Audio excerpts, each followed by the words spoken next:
So I wanted to unpack the term police brutality as we have seen it earlier this week in the protests that happened in Delhi. And there are 3 points to it that I want to highlight specifically. The first one is the use of pellet guns potentially by the cops. And if you remember back in 2016, 2017, pellet guns were extensively used to quell the protests that happened in Kashmir. And many people in Kashmir were blinded because of these pellet guns and had severe, brutal injuries because of the pellets being lodged all over their body. And this is an absolute, outright, gross human rights violation. So the fact that there's been some now credible documented evidence of pellet guns having been used in protests in Delhi by the cops is absolutely worth calling out and condemning and calling for severe, serious inquiry about whether they were used and who enforced and endorsed and allowed the use of these pellet guns. Point two is the people we see in many videos now that have been making the rounds on social media is people in plain clothes. They were not wearing police uniform, but are beating up protesters mercilessly during these protests.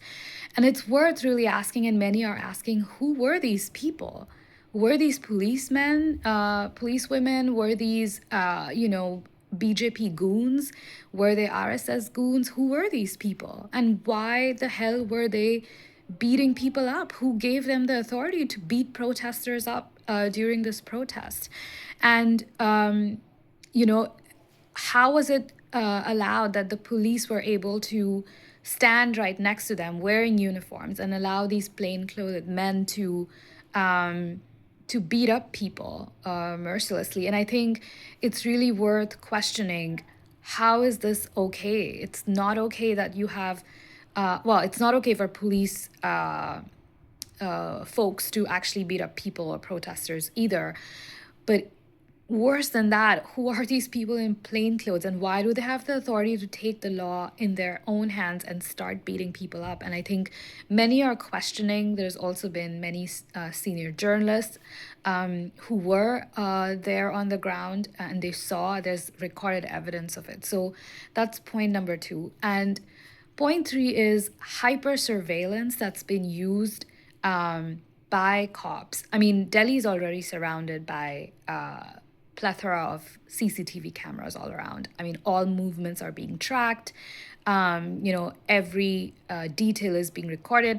But what I saw yesterday on social media, and again has been confirmed by other reports, is that police folks were actually wearing meta glasses. So they are hypercharging surveillance. They're recording every detail of every movement. They're surveilling protesters, using it for facial recognition. And you're seeing this hyper surveillance state coming into force to against its own citizens. Not that it should be warranted against non-citizens, but the fact that it's being heavily, blatantly being used against its own people. It's worth definitely paying attention to. It's a developing story, so we definitely should be paying more attention to and asking more questions about it. And then a last thing, which is related to this third point, is in my own home city of Mumbai, the way cops have used surveillance, not meta glasses, but old school ways of surveillance to intimidate and stop people from even going to a protest. So this is not after they have, or during the fact that they've been at a protest, but to prevent people from exercising their fundamental democratic right of protesting.